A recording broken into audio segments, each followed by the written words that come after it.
No, it wants to lean.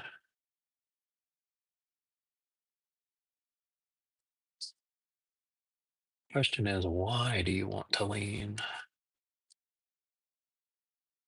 Ugh, such aggravation. I put you over there. No, you're happy to lean anyway. Well, hmm. What do we have to force it to behave?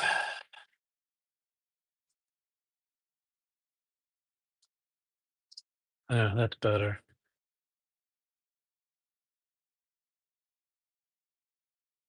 Well, this would have been episode 3 because we had a stream the other day where we were watching one of the Star Trek tapes, TOS the Cage, unaired pilot or whatever. Jesus, look at me. Look, I've been through a windstorm. It's windy here today. And it got shut down midstream. So that lives now behind a lockbox, whatever, bummer, meltdown. But oh well. We could still talk about BetaMax and we could talk about tapes. Looking around on YouTube, there really isn't a lot of content with Betamax tapes, which I find a little bit strange. But all right.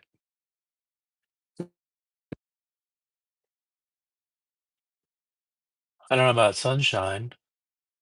Fawn is here. You guys love Betamax? I've had the worst time with the Betamax players. I get sent broken player after broken player.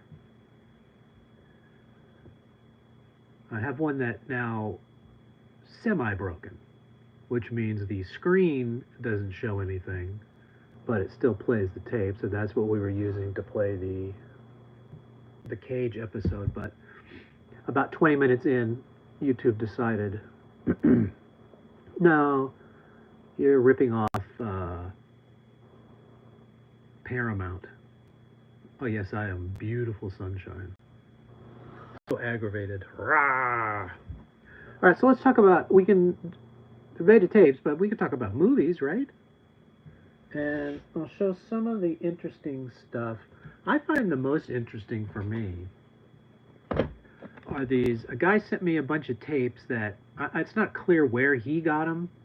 Probably somebody passed on, but they're clearly from the day back when they had a Betamax player and were recording stuff off of cable, like Cinemax and stuff.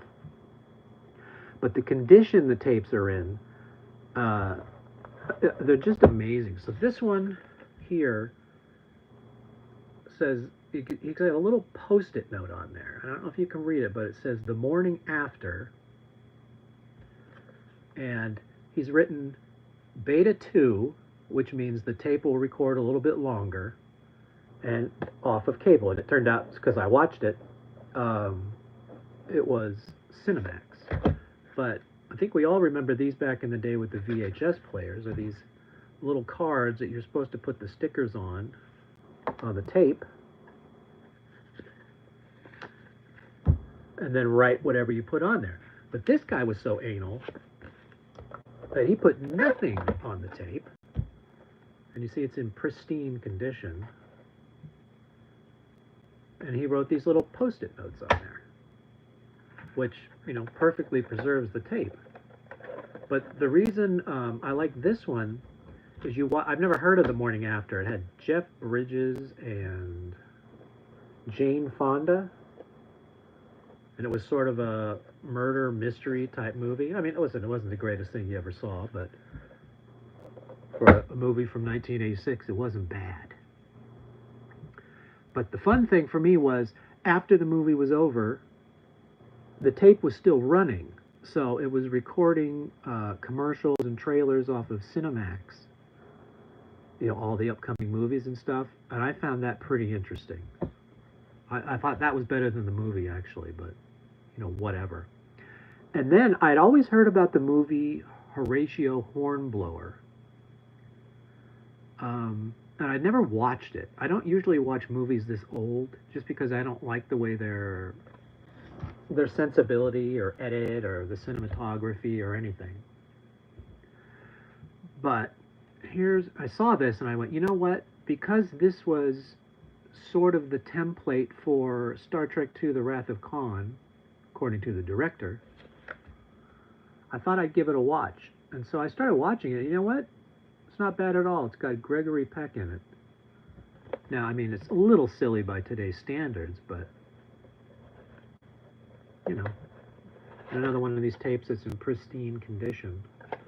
But this one was recorded off television, and all of the commercials were there. So you got to see all of those late 80s commercials that if you ever had a VCR back in the 80s, you know, before streaming and all this other stuff, and one of the best parts was you could go rent movies, of course, but the reason that essentially died is because people got tired of going in there and returning the tapes when they were done, and then they started jacking up fees, etc. But when I remember the first VCR, I want to say we were late, probably 84, somewhere around there. And I was living in LA. There were no blockbusters, so you would do like a mom and pop sort of place, and they would have a movie. If you were lucky, a popular movie for that week, they'd have two copies. So I can remember going in there, and you just wait for people to bring them back, and then all of a sudden the guy would check it in and go, "Okay, we got." I remember one time it was Purple Rain. Hey, we just got Purple Rain in there. My brother just grabbed it. Okay, so you got to see it that way. But the other bit that you could do is get a blank tape and plug in the TV and then record that TV show, and then you would have a copy of that. And if you had cable, you would get fantastic picture quality and sound off of those things. How you doing, Tommy? So I like that part of it because it reminds me of that. But also, the big thing back then was make sure you cut out all the commercials if you're recording off a TV, because we didn't have cable either. I don't think I had cable until '89, and I had to pay for it myself. So family wasn't going for that. Now I wish after all this time I would have kept in some of those commercials because it's more like a time capsule. But back then you didn't want to watch the commercials; you were obsessed with it. I don't know if anybody's watched any commercials lately. I'm trying to think. I had Paramount Plus on the other day, and one of the benefits is you get a live stream of whatever is the local channel for. I think Paramount is CBS, and the amount of commercials that come on is just staggering. And the commercials are shit. I mean, the worst. I don't know what happened to the art of commercials. I guess everybody's skipping them, so they don't want to put much money into them, but they stink. So I enjoyed watching that. And then, of course, we've got, um, well, I mean, there's more too. These I haven't got through. Good Neighbors. I don't know if that's a movie or what, but I'll be interested in moving through that to see what's good. Hopefully, there's some more Cinemax or whatever on there. But let's talk about sort of the more commercial tapes. So this one, I had I was around during this time, but I don't remember this at all. Offbeat with Judge Reinhold and Meg Tilly. So I don't know. But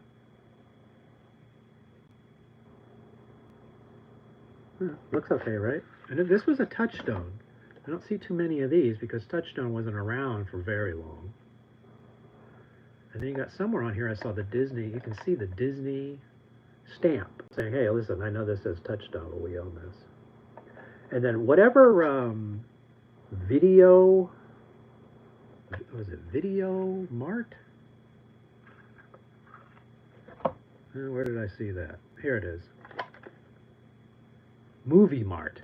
Whoever Movie Mart was, they stickered the shit out of this thing. You gotta don't break this seal. You gotta scan in. You got a number. And then they made sure to have this thing on here. And then this was for, hey, you better be careful. The worst thing you want to do is rent a beta and try to stick that in your VCR. That ain't gonna work.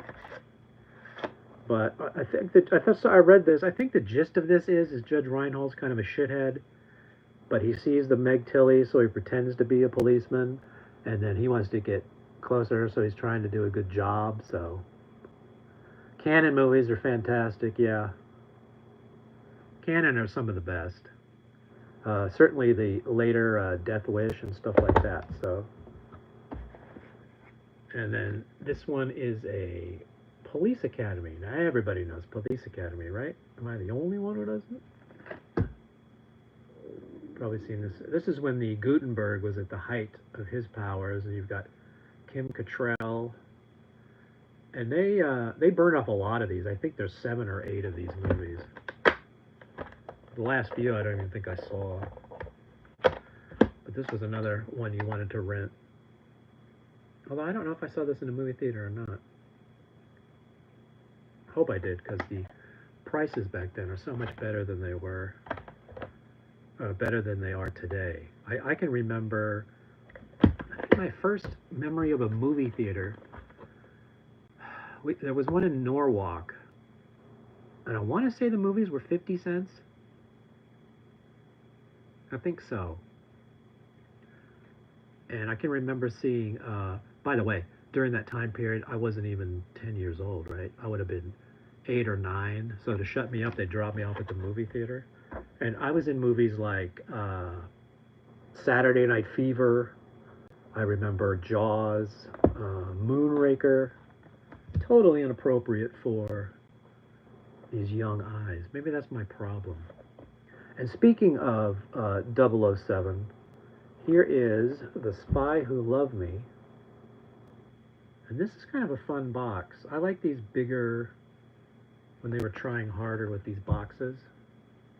I don't know if you could see that there. Maybe I should move back a little bit. But they kind of slide open. And then there you get a little prize in there. But even this one, you can see there's a rental scan. It's very hard to find these tapes that were not rentals. I like that. Then I found, I didn't even know this was a thing, but this is MTV Video to Go. And they would sell these tapes, and instead of watching MTV, they would put all these videos on a tape, and then you buy the tape and you can watch them and you could control them. Now, if you had MTV, I guess you would just record them off your VCR, but if you were a loser like I was, then you'd do it this way.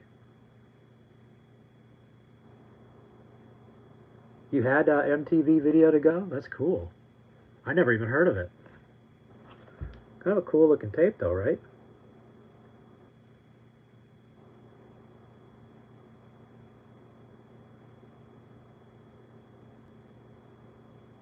Well, Tom, I'm glad you said 16 plus and not the 18 plus behind the special curtain. And there's the Video to Go. There's the side label there. I mean, this one isn't bad. This has got a lot of stuff. Of course, it's got Duran Duran. Is There Something I Should Know? The Motels, Suddenly Last Summer. Stray Cats, She's Sexy 17. Naked Eyes, Promises, Promises. Missing Persons, Destination Unknown. Jay Giles Band, The Centerfold. I remember that played every 10 minutes on the radio. Kajagoogoo, Too Shy. I didn't know who Dwight Twilley is. I gotta tell you, I can't read what I think that says girls. Don't know that. Thomas Dolby, Hyperactive. The Tubes, She's a Beauty. Talk Talk, It's My Life. And Genesis, That's All. That one's a favorite of Sarah. She likes that. Yeah, I think we live in a world where when we read something weird in a text message, we understand it's autocorrect in Surrey. And I think our brains are now trained to just fill in the blanks on those. So I wouldn't worry about it. And then here's a couple of strange ones. And I say strange because I can't believe these are still around. But this was Anthony Michael Hall, Out of Bounds. And I remember watching Saturday Night Live. He was on there for a year and he disappeared for a little while. And then they would show a video package and he was on the set of this movie showing you behind the scenes. And I remember I went and saw this in the theater. I can't remember it now because it was so long ago. And I think people genuinely think it's kind of stinky, but I don't know. I'm going to look forward to checking this out again. Out of Bounds. I mean, how many of these could there still be around? You always got to give these a smell test, too. Smell that mold. You don't want that. There it is there. Like that. That one's a cool one, I think. I'm looking forward to seeing that. Hadn't thought about that movie in a long, long time. And to be honest, I'm not that interested in what they're showing today. Yeah, I got rid of all of my VHS. And because I was like, well, DVD, it's much better, right? And I had a few Laserdiscs back in the day. And then you realize, wait a minute, that was sort of sort of the difference between streaming and sort of having a physical thing. Like the streaming, you turn on like a Netflix, and it's almost choice paralysis. There is so much, excuse me, wish I had a cough button. There is so many choices that you just scroll and you just go, ugh, and then wind up going back to YouTube. That's what I do. So there's something about having the tape and looking at the box, and it's nice, big, so you can see it, which is important for me, instead of a little square on a TV. And you have the ritual of walking over to the machine and putting it in and pressing play, and then you watch some trailers and movies you've completely forgotten about that they're on there. All the stuff we were trying to avoid back in the day is now very interesting. And I found a few good movies by watching trailers that I don't remember or slipped through the cracks or whatever. So I do enjoy. There's no question the picture is shittier. It's not even close. But there's something about it. And some of these tapes are in stereo and stuff, and they sound pretty good anyways, if you got like a sound bar or something like that. The Delta Force, Predator, the first Elm Street, Angel Heart. Angel Heart is an underrated movie. That one is really weird. I like the early Mickey Rourke stuff, so that's a good whatever. Never really loved Freddy. I've seen them all. I've probably seen the first one more times than any of the rest. Predator is an all-time classic. That was one I had recorded off of cable. I would go over to other people's houses who had a VCR and cable, and I'd bring my tape over and I'd record. Some people would let me do that. Other parents were like, "Would you get the fuck off my TV? I want to watch whatever." So, but I had a few tapes. The Stephen King movies were almost universally crap. Excuse me. Christine, I guess I watched a few times. Certainly The Shining, but that was a good one. But he said that was shit. So I don't think he understands his own stuff. But then they got into like Maximum Overdrive and stuff like that, where you're just like, Pet Cemetery was pretty good, the first one. Boy, I bet you got some cool materials then, huh? I don't know who Thompson Advertising is, but I bet you have some really cool one sheets and ads and stuff like that. A Terminator I had, Cujo I had, and you watch them over and over again because you only had a few tapes, and I would put 3 movies on there, so the quality wasn't the best. Um, Red Rose movie was good, Thomas. Yeah, I have that. I watched it. I think I watched that back on television. I have the disc around here somewhere. I need to watch that again. But here's the last one I'm going to show, and this is one I never heard of. And it says it's from The Man Who Brought You Police Academy and Bachelor Party. And it's called Combat Academy. And they got all of the usual sort of C-list celebrities here. You can see on this box Richard Mole, Jamie Farr, Cliff from Cheers.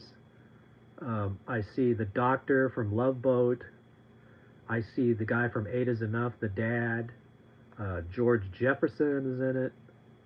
So, I mean, there's got to be something worth watching. Old Yeller's a downer. But there it is, Combat Academy. Have absolutely no memory of this movie. I'm going to look forward to watching that one. As soon as I can sort out this player, what's happening is you play a tape and it keeps blanking out. I think it's converting it to the flat screen TV. Somehow the signal's not strong enough and it blanks out. I have a CRT. I think what I'm going to do is coaxial that to that TV and watch it that way. It's probably a better picture playing on the